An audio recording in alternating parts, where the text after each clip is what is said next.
Ya que está el lunes con el profe Nelson, ¿pudieron asistir? Sí, ¿qué tal? ¿Todo bien? Porque no traíamos que venir acá. Sí, porque nosotros todavía no teníamos armadas comisiones ni nada de eso, la verdad que quedó muy sobre la fecha, pero bueno, lo que vamos a hacer, cierto, tengo que hablar acá, incómodo. Lo que tengo que hacer es contarles que van a tener que venir de a una comisión por semana. Los mismos que vienen el lunes vienen el viernes. Y quedan unos lugarcitos como que si alguien más quiere venir, y yo les diría que pueden ocuparlos, pero el tema es que siempre le vamos a dar prioridad a la comisión que está viniendo. Así que por ahí si se largan muchos para venir, capaz que alguno va a quedar afuera del aula, porque no hay mucho espacio ni tampoco tenemos otro aula disponible. ¿Qué más? Con respecto a estas clases teóricas, si son obligatorias o no, nosotros tomamos asistencia, porque a veces damos actividades también en las clases teóricas, actividades prácticas entre comillas, a veces puede ser leer un artículo, alguna cosa así que por ahí podemos compartir en las clases teóricas, así que traten de venir. No queda grabada la clase, así que, bueno, es la oportunidad por ahí que se tiene para preguntar o para preguntar inclusive cosas de temas anteriores. Van a ver que muchas de las cosas que nosotros decimos en las primeras clases se repiten después o las vamos repitiendo con cada uno de los temas y entonces por ahí puede servir para aclarar algún tema que no se entendió o alguna cosa así, ¿sí? Algo más que les tenía para decir. Una consulta, Sí. si me toca ir presencial pero no puedo y lo hago virtual, ¿la falta me corre? Y avísame, mandame un mensaje y en todo caso venís otra semana o algo así. Dale. Me avisan. Cualquier dificultad que tengan así del estilo, como lo que está preguntando ella, nos avisan. Nosotros por ahí tardamos unos días en contestar, pero bueno, notificamos de todo lo que nos dicen. Traten de avisarnos a través del campus o los mails institucionales, que son la vía legal, digamos, de notificar a los profes. Después, hay algo que les quiero sugerir, y es que está el programa de histología y embriología cargado en el campus. Utilicen ese programa, porque el programa es el documento que les dice a ustedes de qué va la materia y cómo es que tienen que hacer para aprobarla, básicamente.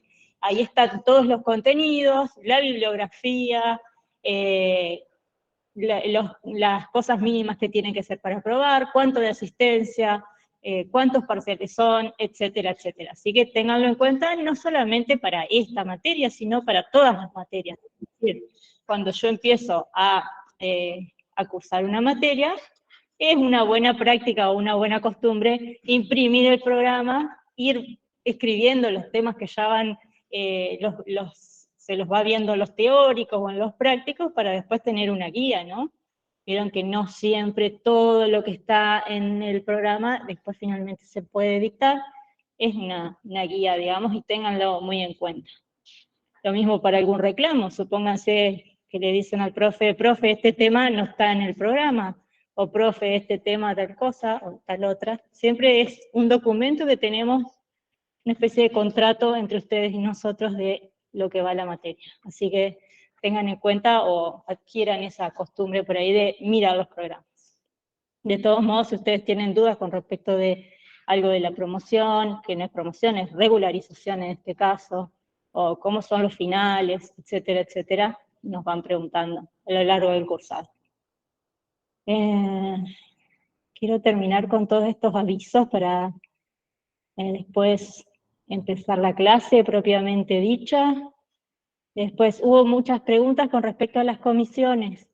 El listado que nosotros publicamos no está actualizado porque en el momento que se armaron las comisiones todavía estaba abierta la inscripción, hay así que algunos alumnos que todavía no figuran, pero ahora estoy segura que sí figuran, ¿sí? Así que en el transcurso del fin de voy a volver a cargar la lista actualizada con las comisiones.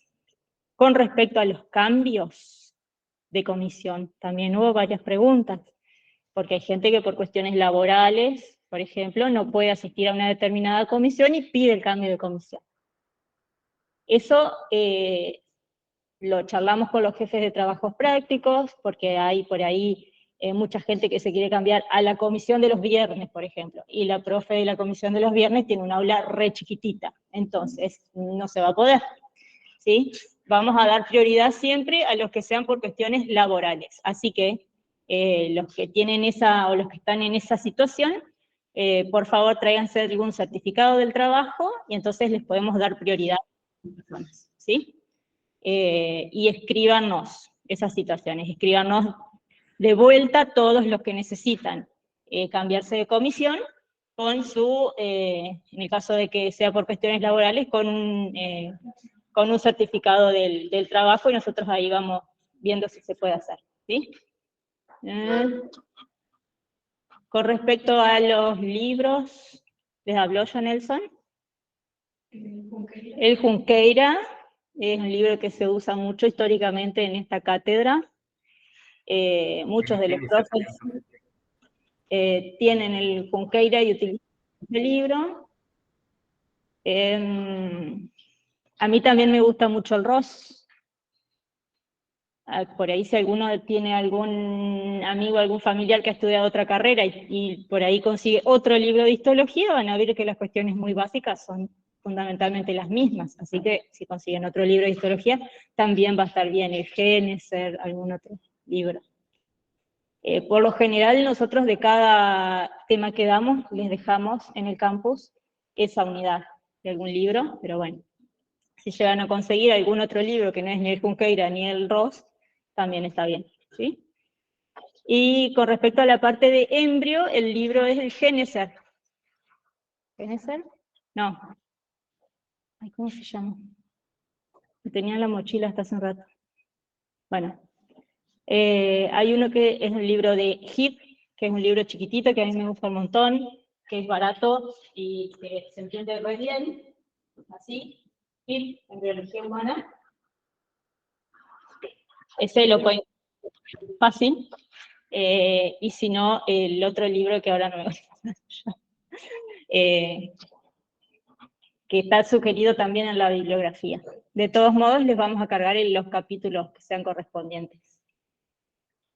¿Qué más? Creo que nada más. ¿Alguna otra pregunta con respecto al cursado así en general?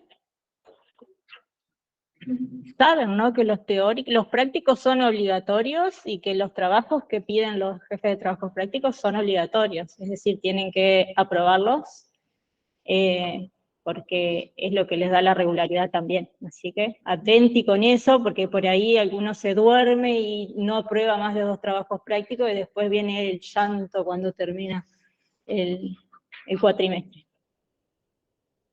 Atentos con eso y con la falta de los prácticos, por favor. No está cargado nada todavía, ¿sí? No está cargado nada. Vamos a poner una guía de trabajos prácticos, cortita, chiquitita, más o menos para que todos tengan lo mismo, pero cada uno de los jefes de trabajos prácticos trabaja a su manera. Y creo que nada más. Bueno, cualquier cosa, si nos acordamos después, vamos viendo. Acá tenemos una hora, ¿no? ¿De clase? Uy, sí, muy poquito. Pero bueno, vamos a ver qué podemos hacer.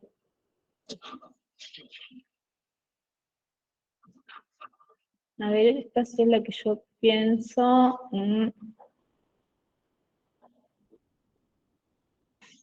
¿Y esto ustedes ven ahí solamente? Sí, me sirve la... Pero ustedes no ven. ¿Por qué no se ve esto acá? ¿Estará apagado?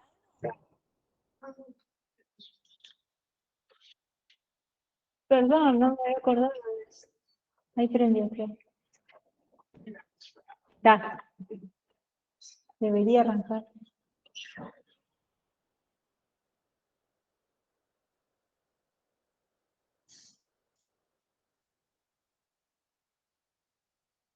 Ay, pobrecito el ruido que hace.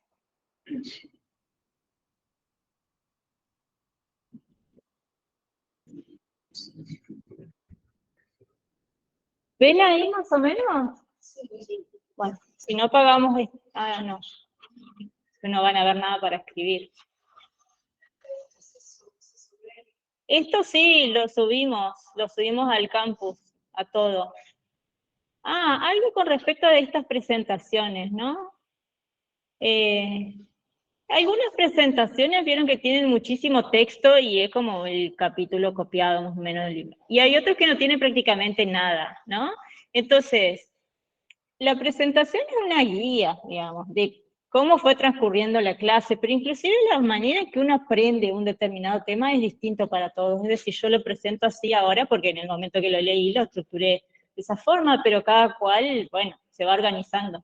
Entonces, el consejo es una guía, no es el material de estudio, el PowerPoint, ¿sí? Porque hay veces que no se explica nada ahí.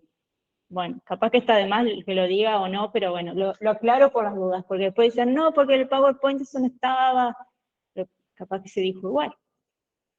Así que, bueno, ¿esto ya lo vieron el lunes? No sé, un repaso más o menos de cosas que han estado viendo ustedes hasta ahora. En biología, por ejemplo, es probable que hayan visto todo lo de célula, ¿no es cierto? Cómo son las distintas estructuras de la célula, los distintos tipos celulares, sé que vieron la neurona y algunos otros tipos también. Estas partes de macromoléculas es probable que las hayan visto en bioquímica, ¿no? Y entonces nuestra materia estaría más o menos acá en el nivel de tejidos, órganos y aparatos, ¿sí? Nos moveríamos más o menos en estos niveles de organización. Así que acá no vamos a estar hablando de células sueltas, sino que vamos a estar hablando siempre de asociaciones de células. Hay algunas cosas que ustedes ya vieron en biología, como las uniones celulares, que va a ser muy útil tenerlas presentes para esta materia. Hay otras como la comunicación entre células, que no sé si lo vieron, las señales entre células y todo eso, ¿no? Bueno, vamos a ver si lo revisamos un poco en estas clases. Entonces, ¿qué es un tejido? Un tejido es un grupo de células, ¿no? Ese grupo de células no es un grupo de células que están asociadas entre sí porque sí, sino porque están destinadas a cumplir una función en particular, una función específica, ¿sí? Muchas veces los tejidos no son solo células, sino que también hay algunos de ellos que tienen mucho componente que es matriz extracelular, ¿sí? Entonces, eso es en definitiva un tejido. Saben ustedes que hay distintos tipos celulares en nuestro organismo. Cada una de estas células tiene una función diferente, y entonces no le podemos pedir a una célula nerviosa, ¿sí?, que, por ejemplo, sintetice inmunoglobulinas, porque para eso están las células del sistema inmune. Y al revés, es decir, cada una de estas células va adquiriendo una función muy específica, y a medida que adquiere esta función muy específica, va perdiendo otras funciones también, ¿sí? Entonces, lo que sabemos nosotros, por conocimientos generales, es que, por ejemplo, las neuronas no se reproducen. ¿Han escuchado esa?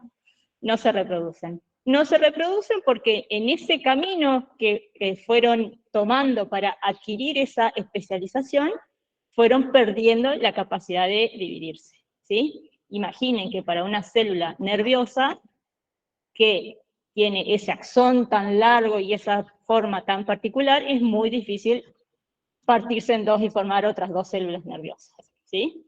Entonces, cuando hablamos de esa especialización, también se habla de la diferenciación celular, ¿sí? Es decir, hay células que están muy especializadas porque siguieron un camino de diferenciación celular. Esa diferenciación está determinada por los genes.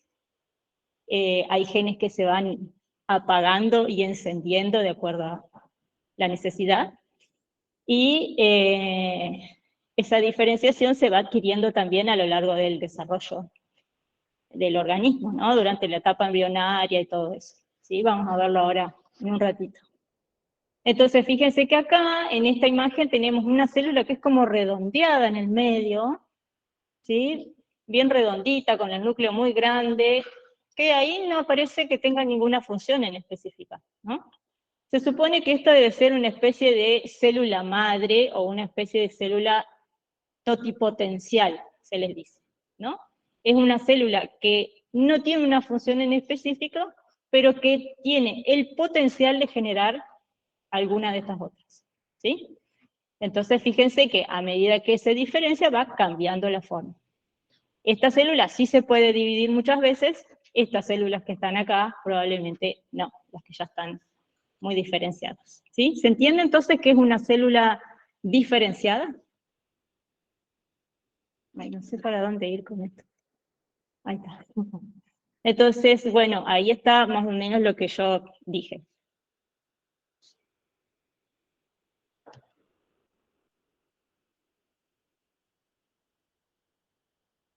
Esto de los tejidos fundamentales los vamos a ver más adelante. Capaz que lo vieron con Nelson el lunes. Hay 4 tejidos fundamentales. Por favor, esto es un rezo prácticamente. Apréndanse estos 4 tejidos fundamentales, porque son 4, no son ni 5, ni 6, ni 8, ni nada, son 4, ¿sí? De ahí puede haber algunas especializaciones, por ejemplo, el tejido conectivo tiene especializaciones como el tejido cartilaginoso, el tejido óseo, el tejido sanguíneo, etcétera, pero son especializaciones. En sí, los 4 tejidos fundamentales son estos. Si necesitan que aclare alguna cosa, me frenan, ¿eh? No hay problema. Profe, ¿podría volver a explicar la diferenciación celular, por favor? ¿No? ¿Cómo no? A ver si sigo más o menos lo que está acá. Entonces, diferenciación celular es lo que hace diferente a una célula de otra, ¿no? Esa diferenciación celular se nota muchísimo, sobre todo en la época embrionaria, ¿no?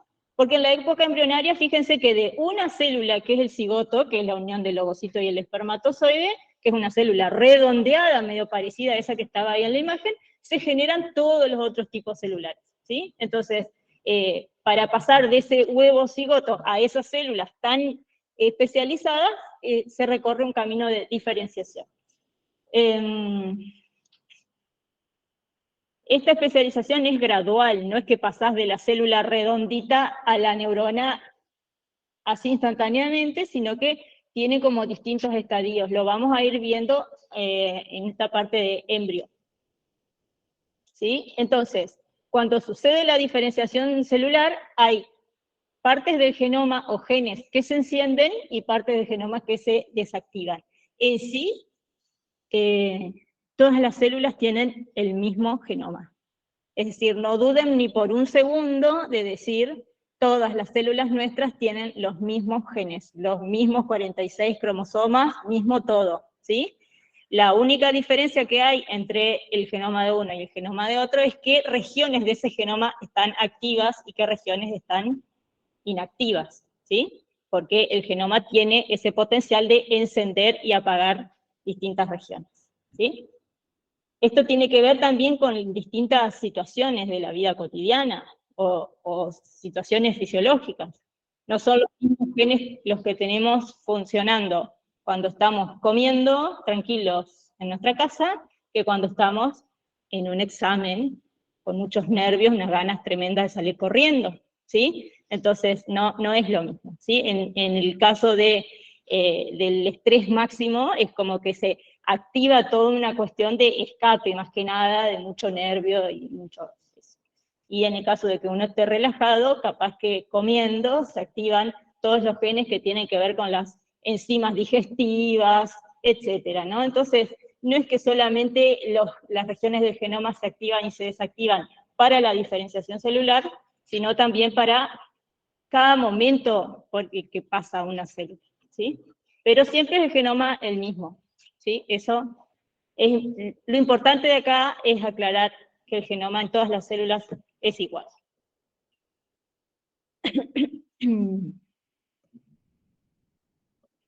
Bueno, listo, de acá me salgo ya. Porque quería rescatar esas cositas nada más de ahí.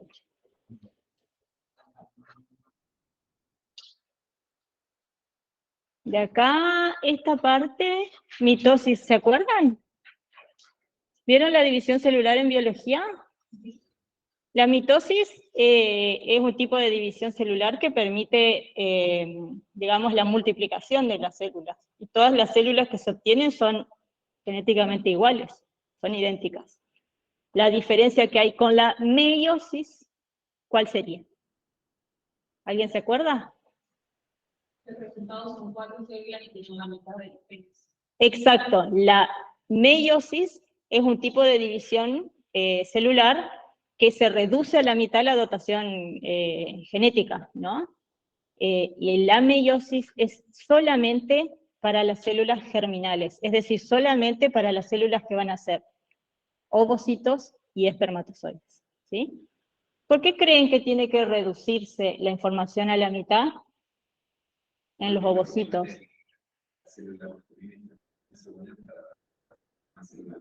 Si sería la misma cantidad, se duplicaría.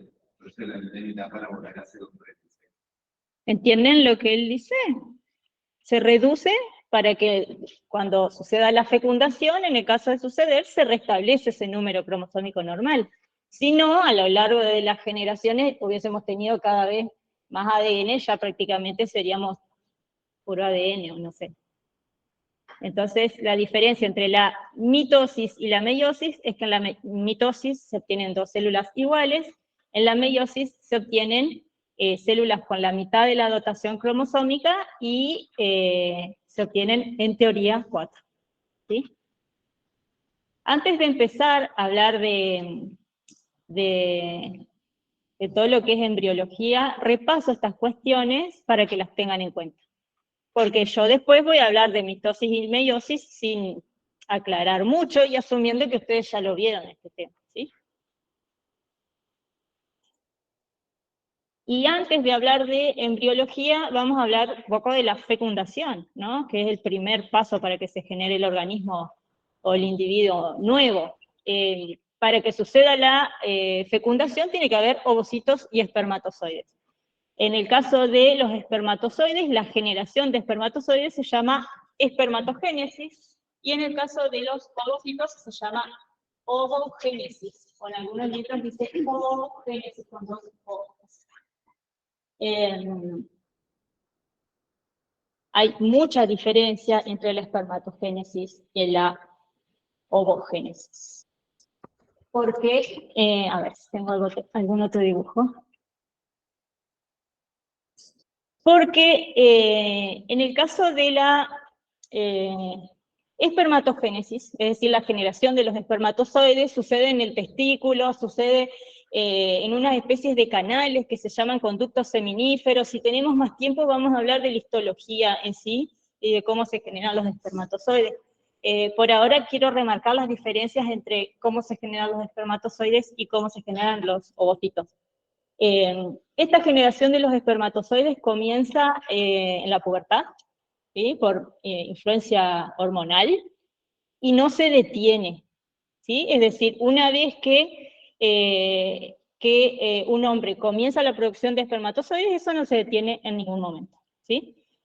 En el caso de la ovogénesis es como mucho más lento, ¿sí? La división celular es mucho más lenta, la diferenciación celular es mucho más lenta. Entonces tenemos en la espermatogénesis que se tarda aproximadamente 64 días en producirse un espermatozoide nuevo. Por supuesto no se produce uno, sino que se producen muchos simultáneamente. Y en el caso de la ovogénesis, la duración es entre 13 y 50 años. Es lo que tarda en generarse un ovocito. ¿Sí? ¿Por qué? Porque nosotras ya nacemos con cierta cantidad determinada de ovocitos. ¿Sí? También durante la pubertad y por influencia hormonal van madurando de a poquitos, ¿no? Van madurando uno, como mucho, dos ovocitos, ¿no? Con cada uno de los ciclos ¿no? Menstruales. Y entonces, duración 13, porque entre 11, 12, 13, que sería la primera menstruación, sería la maduración de los primeros ovocitos, hasta 50 años o un poquito más, que sería la menopausia, ¿no? Los últimos ovocitos que estarían madurando. Pero fíjense que tenemos ovocitos entonces que están 50 años ahí durmiendo en el ovario, ¿sí? Esperando su momento para ser activados por influencia hormonal. Vieron entonces que en el caso de las mujeres vemos que hay una fertilidad reducida cuando se llega a determinada edad, porque esos ovocitos ya están ahí hace mucho tiempo y eso tiene sus consecuencias. También es verdad que las madres que son más añosas pueden llegar a tener problemas de hijos con enfermedades cromosómicas y ellas mismas tener riesgos en su salud. ¿Sí? Entonces, esto explica en parte ese aumento, digamos, en la aparición de alteraciones cromosómicas, en el caso de las madres añosas, y algunos riesgos en el embarazo, ¿sí? Ya aprovechaba y le decía cosas que tienen que ver con el embarazo y los cuidados y todo, pero un embarazo de una madre añosa es tan riesgoso como un embarazo de una madre adolescente, si vamos al caso. Entonces la ovogénesis se produce en el ovario, comienza la vida fetal y se detiene 2 veces, ahí hay cuestiones como muy específicas, como que en qué etapa de la meiosis se detiene y todo eso, pero bueno, lo que les quería marcar más que nada en este momento es la diferencia que hay, ¿no? El desfasaje entre la ovogénesis y la espermatogénesis. Profe, ¿Sí? esas etapas que se tiene que vos nombraste, ¿tienen que ver con el ciclo? Tipo que se habla del ciclo en el que se encuentra la mujer. ¿Cómo? Vio que se habla que el ciclo menstrual tiene distintas etapas. ¿Eso tiene que ver con lo que acaba de explicar, que se detiene la maduración? La maduración se detiene 2 veces, o sea, ya que me preguntás algo específico, yo te contesto algo bastante específico. La maduración de los ovocitos se detiene 2 veces. Una vez es durante la primera profase de la meiosis, bien al comienzo, y eso sucede muy tempranamente durante la vida embrionaria, ¿sí? De la mujer. Es decir, ya estando en el útero de nuestra madre, ya teníamos estas ovogonias y ya las teníamos detenidas en la primera división meiótica, ¿sí? Cuando se reactiva por cuestiones hormonales la maduración de cada uno de los ovocitos, avanza, ¿no? La división meiótica, pero se vuelve a detener en la metafase 2, ¿sí? Se vuelve a detener en la metafase 2 y el ovocito culmina la división meiótica solamente si hay fecundación.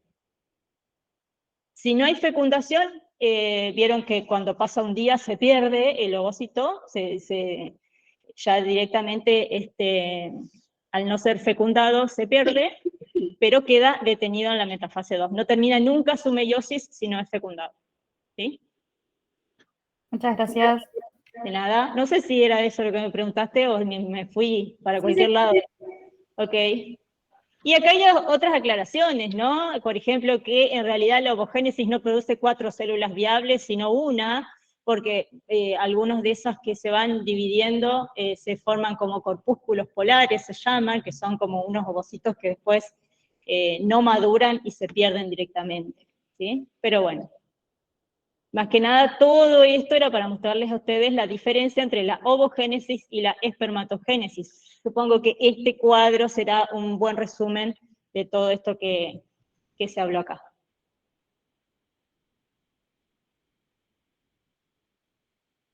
El ciclo menstrual y el ciclo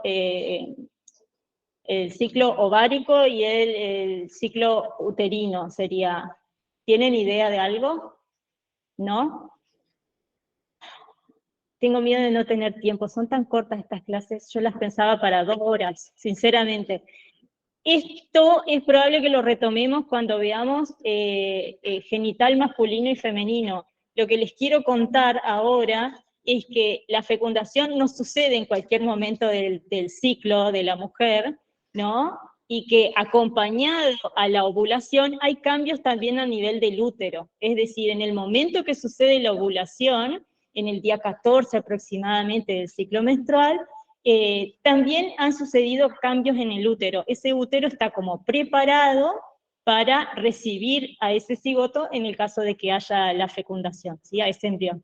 Entonces, bueno, después lo vamos a ver con mucho más detalle, pero hay cambios a nivel del endometrio que hacen que ese útero esté preparado y sincronizado con los cambios que suceden en el ovario, ¿sí?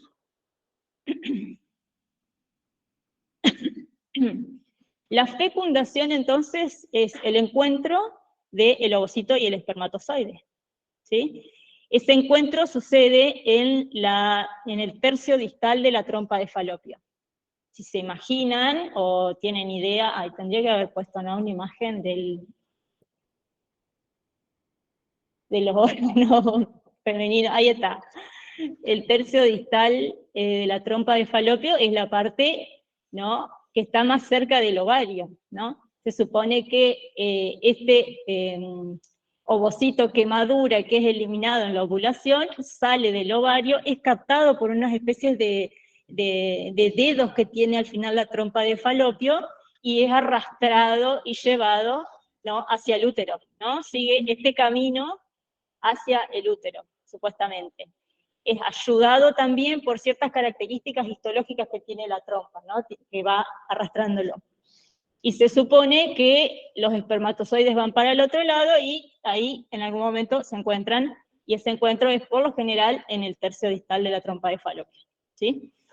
Una pregunta. Sí. Hay lo que se llama el embarazo ectópico. Ectópico. Eso se da cuando el embarazo está producido en la trompa de Falopio. Sí. Sí, en realidad lo que sucede es que por alguna razón sucede la fecundación acá, ¿no?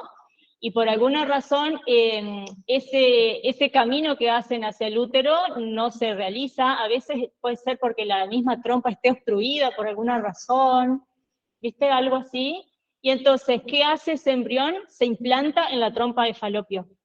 Si tenemos tiempo ahora, vamos a ver cómo el embrión es un parásito literalmente, o sea, rompe la estructura del útero para meterse ahí y poder sobrevivir a expensas de la madre, ¿no? En el caso del útero no sucede nada cuando pase a eso, es algo fisiológico, porque el útero justamente está preparado para eso. El problema es que cuando sucede eso en la trompa, puede generar una hemorragia muy grande, ¿no? Entonces son riesgosos los embarazos ectópicos. Porque a veces pueden implantarse ahí o en otro lado, ¿no? Entonces, el embrión es como que va rompiendo el tejido para poder implantarse y poder consumir los nutrientes maternos y generar un daño en ese tejido y producir alguna hemorragia, ¿sí? Eso es un embarazo ectópico. Pero lo normal sería que siga todo este trayecto, que llegue hasta el útero y se implanta, digamos, en la parte superior del útero. Eso es lo que normalmente tendría que pasar. La fecundación, entonces, es el encuentro del ovocito con el espermatozoide. Tiene muchísimas etapas, fíjense, no sé cuántas hay acá, 2, 4, 6, bueno, no sé, en fin, como 10. Que cada una lo que nos cuenta es las distintas circunstancias que tiene que atravesar el espermatozoide para llegar a encontrar el núcleo del ovocito, ¿no? Fíjense que el ovocito es una célula muy grande que está muy preparada para esto y que encima está recubierta por bastantes capas, ¿no? Tiene toda una capa de células, fíjense por fuera, ¿sí?, que son las células foliculares. Después tiene una membrana o zona pelúcida, ¿sí?, que está marcada ahí como con rayitas medio en violeta, y después tiene la membrana plasmática, es decir, el espermatozoide que sea exitoso va a ser aquel que sea capaz de atravesar y romper todas esas distintas capas y llegar hacia el ovocito, ¿sí? Se supone que es uno solo, vieron que acá hay varios queriendo hacer lo mismo, pero es uno solo. Cuando finalmente ese espermatozoide, la membrana plasmática de ese espermatozoide se encuentra con la membrana plasmática del ovocito, directamente existe como un bloqueo y no pueden ingresar otros espermatozoides. En el caso de que ingresen otros espermatozoides por algún error en este mecanismo, ese embrión por lo general no es viable, no progresa. Entonces, también hay todo un reconocimiento y adhesión celular, es decir, estas células se reconocen y el ovocito es como que permite, entre comillas, que el espermatozoide lo reconoce como de su propia especie y permite la fecundación. Esto por ahí en nosotros no es habitual hablar de eso, pero en otras especies, por ejemplo de animales que son muy parecidas, existe este bloqueo justamente para que no haya cruce entre distintas especies. Luego de que se ingresa el espermatozoide, se unen los dos genomas, ¿sí? Y lo que se conoce como singamia y anfimixis es ya la unión de los dos genomas y una mitosis como en conjunto.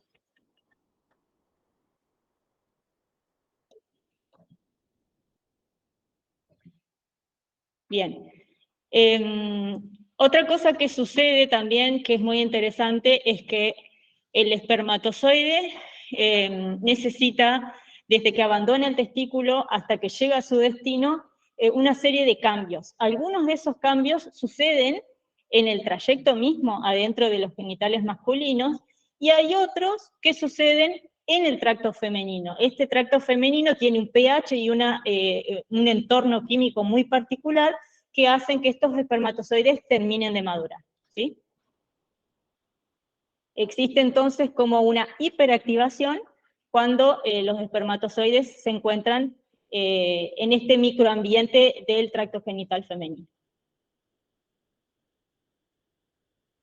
Bueno, estas son características de los espermatozoides. No sé si alguna vez vieron con mucho detalle la ultraestructura de los espermatozoides. En sí es una célula muy pequeñita que básicamente es un genoma compactado, ¿sí? Con un flagelo que lo va llevando, ¿sí? Fíjense que esta parte que está negra acá es el genoma que está compactado. Esto rojo que se ve acá son todas mitocondrias que necesita para impulsarse, para poder avanzar, y este flagelo se va moviendo así de manera circular y lo va impulsando hacia adelante. También en la parte de adelante, fíjense que tiene como una especie tiene vesículas con enzimas, y esas enzimas lo que hacen es ir rompiendo todas estas capas que tiene el ovocito por fuera, y son las que le permiten avanzar. Entonces el espermatozoide, fíjense que es una célula altamente diferenciada, ¿sí? Tiene muchas cosas que son únicas de esa célula. Como consecuencia de la fecundación, como decía recién el compañero, se restablece el número diploide de los cromosomas, se forma una célula completa, se redistribuye el material citoplasmático, se determina el sexo cromosómico, es decir, el sexo cromosómico es que ya se sabe si ese cigoto es XX o XY, ¿sí? Y se inician las divisiones mitóticas.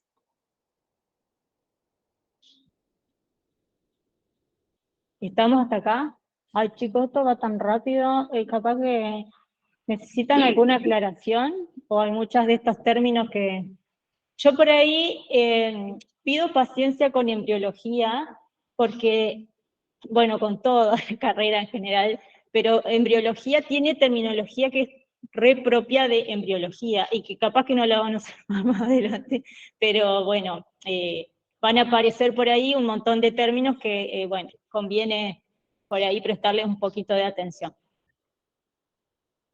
Vamos a tratar de ver durante esta clase y la clase que viene, en la medida de lo posible, ver las distintas etapas del desarrollo embrionario. Embriología es una materia en sí misma, una materia hermosísima, a donde se pueden ver todos los cambios por los que pasan las células, cómo los tejidos se van organizando.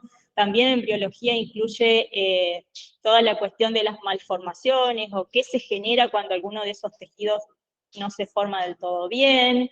la acción de factores ambientales y cómo esos factores ambientales pueden influir en el desarrollo, etcétera. Es decir, una materia bastante amplia, pero bueno, vamos a tratar de compactarla un poco para que ustedes puedan ver más o menos la generalidad.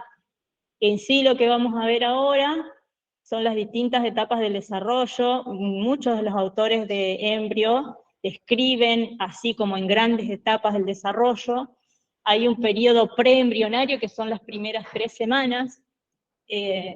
Esas primeras 3 semanas tienen cambios muy importantes. En realidad, las primeras 4 semanas es como que sucede toda la magia, entre comillas, ¿no?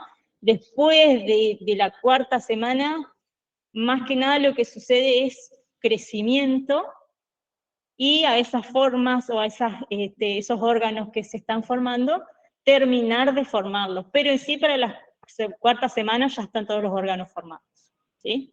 O por lo menos los esbozos a grandes rasgos de la mayoría de los órganos. Después lo que queda es, digamos, ir acomodando bien las estructuras y la cuestión del crecimiento, pero en sí, les diría que lo fundamental es el periodo preembrionario y las primeras semanas del periodo embrionario.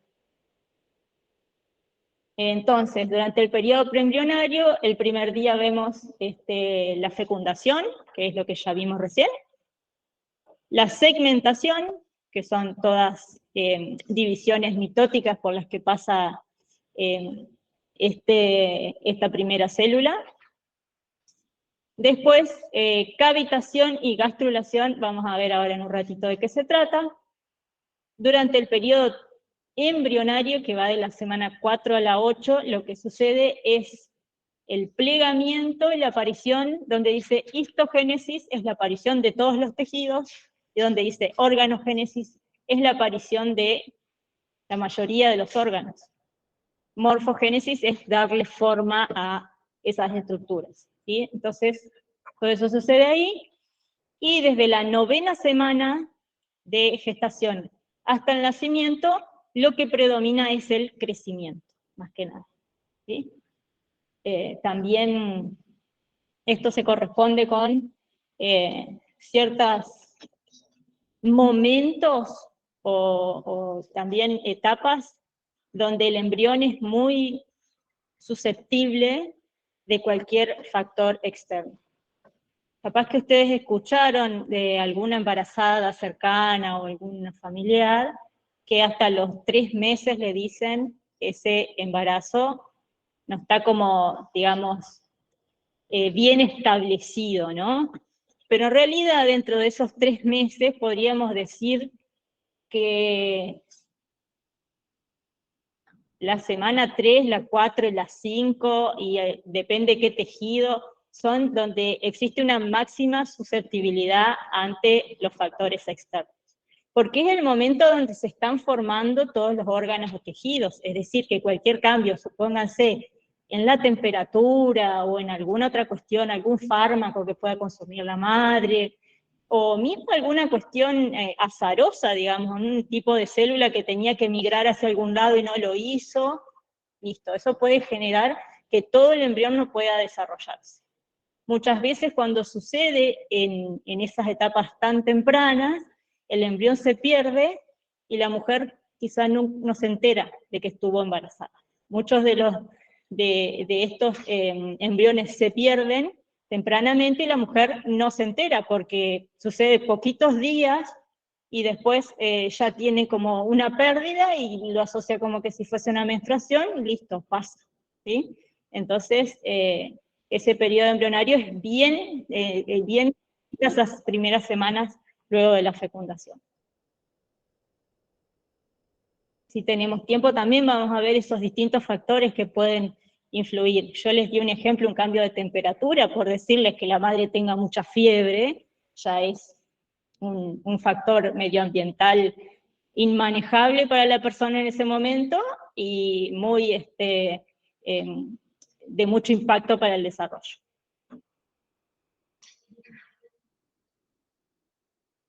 Hay algunas palabras que utilizamos para hablar en embriología. Una de ellas es la diferenciación celular, que es lo que vimos ahora. La otra es el movimiento o migración celular. O sea, eso si ya lo saben de biología capaz. Hay algunas células que se mueven, tienen un movimiento tipo ameboide, se pueden mover. Las células se pueden comunicar también entre ellas, es decir, hay ciertas células que emiten algunas señales y hay otras células que pueden responder a esas señales, y entonces existe una comunicación, ¿sí? Una de esas formas de comunicación se llama inducción, es decir, que una célula induce a la otra a hacer algo. Después vamos a ver algunos ejemplos de todo esto que estoy mencionando, de cuándo las células se mueven, de cuándo se diferencian, de cuándo se inducen. Otro término también sería la muerte celular programada, ¿se acuerdan? De la apoptosis o muerte celular programada. Es una serie de cambios estructurales que tiene la célula hasta que finalmente se desintegra, ¿no? Y hay células que tienen que desintegrarse para permitir el moldeado de ciertas estructuras, ¿sí? Por ejemplo, de la mano. La mano cuando aparece recién en el embrión es como todo un bloque, ¿no? De tejido. Y después tienen que aparecer, ¿no? Las distintas estructuras de los dedos. Eso se genera a través de la muerte celular programada. Es decir, si las células que están ahí no mueren, es probable que la persona nazca con los dedos pegaditos, ¿sí? Entonces, cada uno de esos eventos tiene un tiempo y una ubicación muy específica, ¿no? Cada uno de esos que estamos hablando ahora.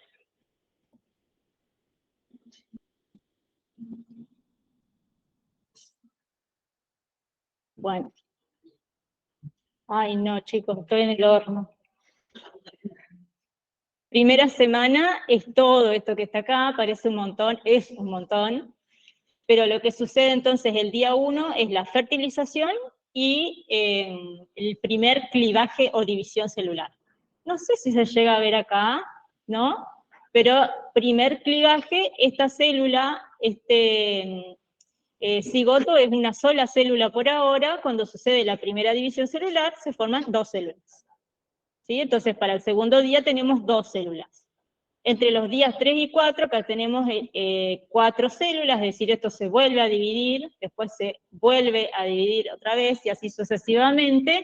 Las divisiones son sincrónicas, ¿no? Como se dividen de 4, de 8, y así sucesivamente. Cada una de estas células, fíjense que están envueltas acá por una capa, ¿no? ¿Se llega a ver ahí, como alrededor? Eso se llama membrana pelúcida, es la misma que tenía el ovocito, ¿sí? Es como que recubre a todas esas células. Y las células son redonditas, todavía no tenemos ningún tipo de especialización celular, ¿sí? Cada una de estas células tiene el potencial de generar todos los tejidos. A cada una de estas células se le llama blastómera. ¿No lo paré? Aparecerá acá.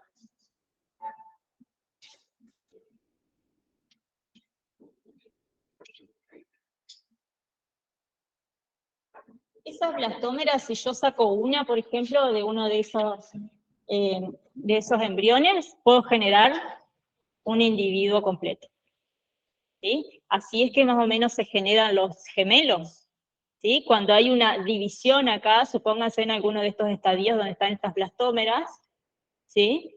Que son células que tienen mucho potencial, en lugar de quedar ahí todas juntitas, hay alguna que por alguna razón se separa, ¿sí? Y entonces ahí o se separan del todo, no tienen ese tipo de unión celular tan fuerte, y entonces se generan los gemelos, ¿sí? Que no es lo mismo que mellizos. Los mellizos son 2 ovocitos con 2 espermatozoides diferentes. Los gemelos son de una fecundación sola, sucede toda esta segmentación, y una de estas blastómeras, por error, digamos, se genera un individuo diferente, pero igual. Cuando se llega al día 8, estas células se compactan. Acá aparecen como que están redonditas, como todas esferitas, todas metidas adentro de una esfera más grande, pero no están compactadas entre ellas, no están apretujadas, digamos. Llega un momento que sí se compactan, esa compactación tiene que ver con las uniones celulares entre ellas. Ahí logran establecer uniones celulares entre ellas, en la compactación. Y ahí esta estructura se pasa a llamar mórula. Mórula porque parece una mora. Vieron que la mora tiene como muchas partecitas así. Entonces al día 8, mórula. Después más adelante, esas células de la mórula les empieza a ingresar agua en su interior y se comienza a generar como una cavidad, ¿sí? Entonces, al día 5 acá tenemos la generación de una cavidad. Es como que todas las células quedan apretadas contra el borde, ¿sí? Y se genera esta cavidad a través del ingreso de líquido en el interior. A esa estructura se le llama blastocisto. Entonces, para el día 5, esto no escribe muy bien, se llama blastocisto.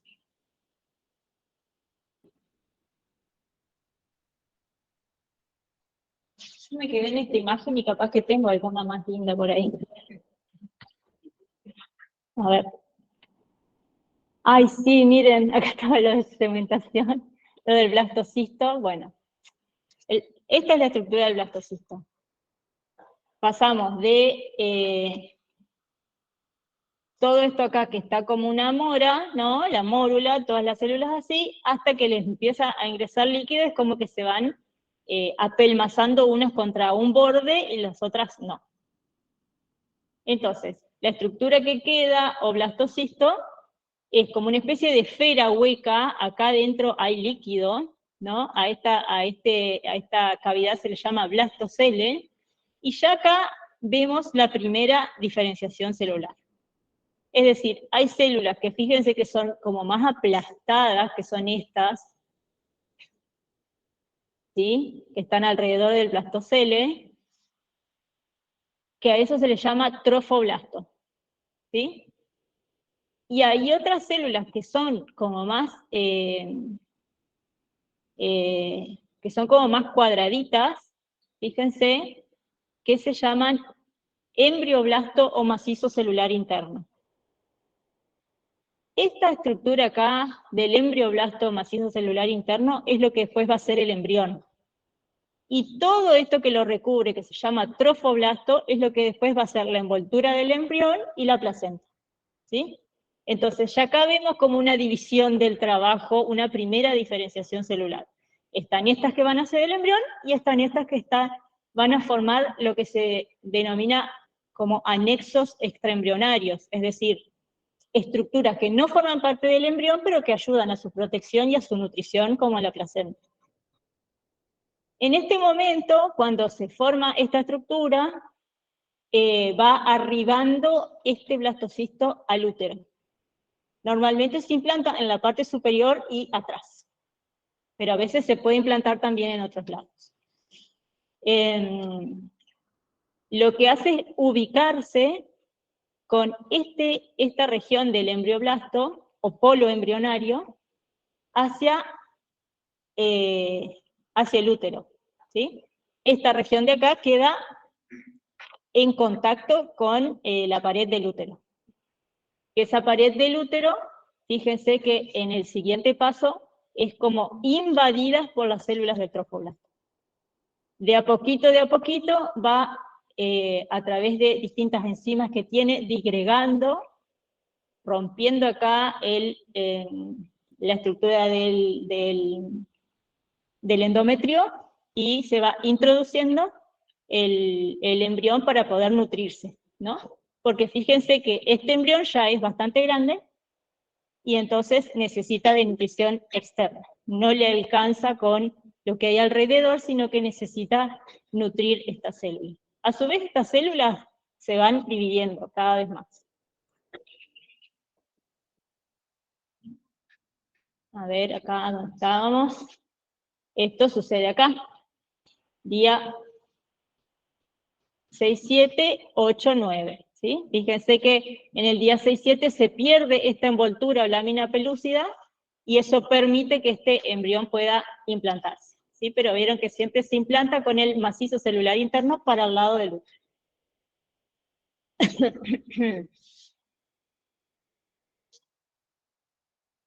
Este sería, ¿no? El blastocisto. Las células que son verdes son las del trofoblasto y las rositas son las del macizo celular interno o embrioblasto. Suceden una serie de cambios, fíjense que suceden una serie de cambios, sobre todo en lo que es el macizo celular interno, es como que se reorganiza y para la segunda semana ya tenemos esta estructura acá que es el embrión bilaminar. Fíjense que toda esta estructura que está acá, ¿sí? Que son las células que son más redonditas, van a formar como otra especie de esfera hueca también, ¿sí? Y de esa esfera hueca, la parte del embrión son estas dos capas que se unen acá, donde dice G y H, ¿sí? Eso es el embrión bilaminar. El resto son todas estructuras, otra vez, que van a servir para su protección. Esto es el saco vitelino, ¿sí? Y esta es la región amniótica. Entonces va a cubrir después a todo el embrión. Entonces fíjense que pasa de esto a esto también en muy poquito tiempo. ¿Qué tenemos hasta acá?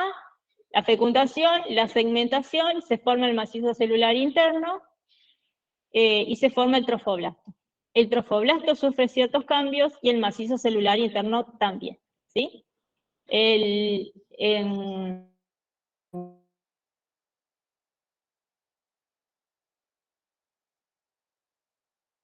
Epiblasto y el otro hipoblasto, ¿sí? Y a su vez va a dar origen a distintas capas, cada uno de ellos.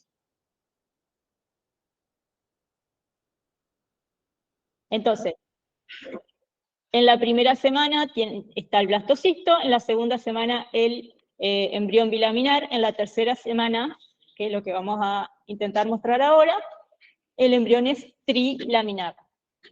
Fíjense que hasta acá teníamos el embrión que son estas dos capas, ¿sí? Un hipoblasto y un epiblasto, y a la tercera semana de esas dos capas surge una tercera, que está como intercalada entre las dos primeras. Fíjense que esa capa azul que está ahí es nueva.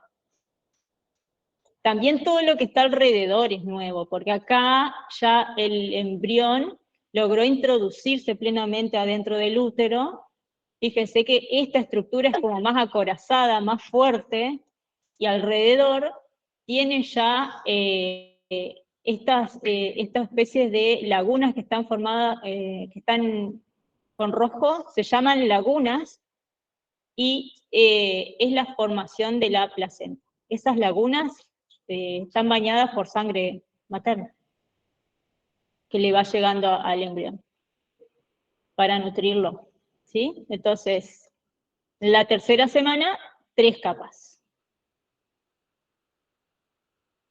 Esas 3 capas se generan a partir de un mecanismo que se llama gastrulación, que es el mecanismo característico de la tercera semana. La gastrulación es la aparición de la tercera capa, ¿sí? Esta capa que está acá marcada como la B, ¿sí? Para que eso se produzca, para que se genere esta tercera capa, las células es como que se tienen que mover, ¿no? De esas dos capas que teníamos, hay algunas que se desprenden de esas dos capas y se intercalan y se van metiendo, generando una tercera capa nueva, ¿sí? En definitiva, eso es la gastrulación. Cuando ustedes ven en el libro explicado la gastrulación, van a ver como un disco con flechas para todos lados que indica más que nada el movimiento de las células y cómo se van intercalando para generar esta tercera capa. Estos dibujos suelen aparecer ¿no? Con poblaciones celulares que se van moviendo y flechitas, ¿no? Eso es la gastrulación. Y entonces, al final se obtiene este embrión, ¿sí? Que tiene 3 capas. Hay una capa que se llama ectodermo, hay otra capa que se llama mesodermo, que es la del medio, y hay una capa que se llama endodermo, que es la de más abajo, que después va a ser la más interna. A partir de esas 3 capas se generan todos los tejidos y órganos que tenemos nosotros.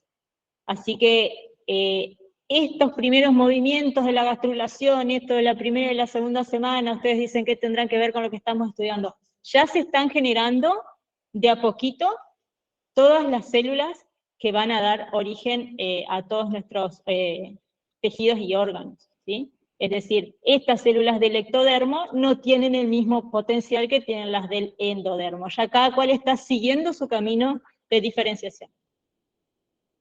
Este embrión es muy difícil verlo como que si fuese un embrión, porque lo que estamos viendo es una cosa plana, ¿no? Es un embrión aplastado, y por eso se le dice disco embrionario. Es un disco embrionario. Pero ya a pesar de ser una estructura aplastada, podemos ver ciertas estructuras. Ay, no sé si aparecen mucho acá. Quizá acá, pero lo vamos a retomar después.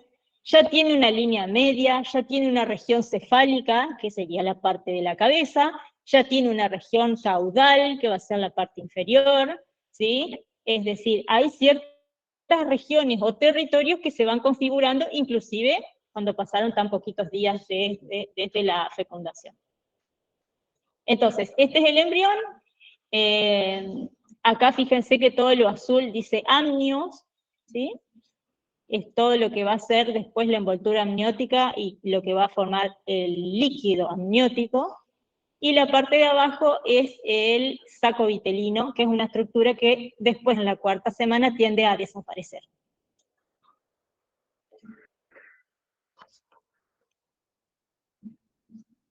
Yo creo que ya estamos, ¿no? Ahora tengo miedo que me echen de acá.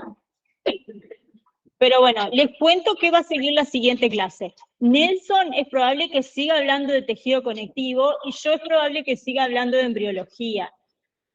Un par de clases más, ¿sí? Vamos a seguir hablando de cómo se generan los órganos. No nos vamos a detener mucho en cada uno de los órganos, porque después, cuando hablemos de cada tejido en específico, podemos retomar cómo es que se formó, ¿sí? Así que la semana siguiente vamos a ver cómo termina toda esta historia, pero cada tanto, cuando veamos cada uno de los tejidos y órganos, vamos a retomar la cuestión de embriología, ¿sí? Bueno, esta semana empiezan los prácticos, así que atenti con eso, y cualquier cosa nos escriben si tienen alguna pregunta o duda. Chao, profe.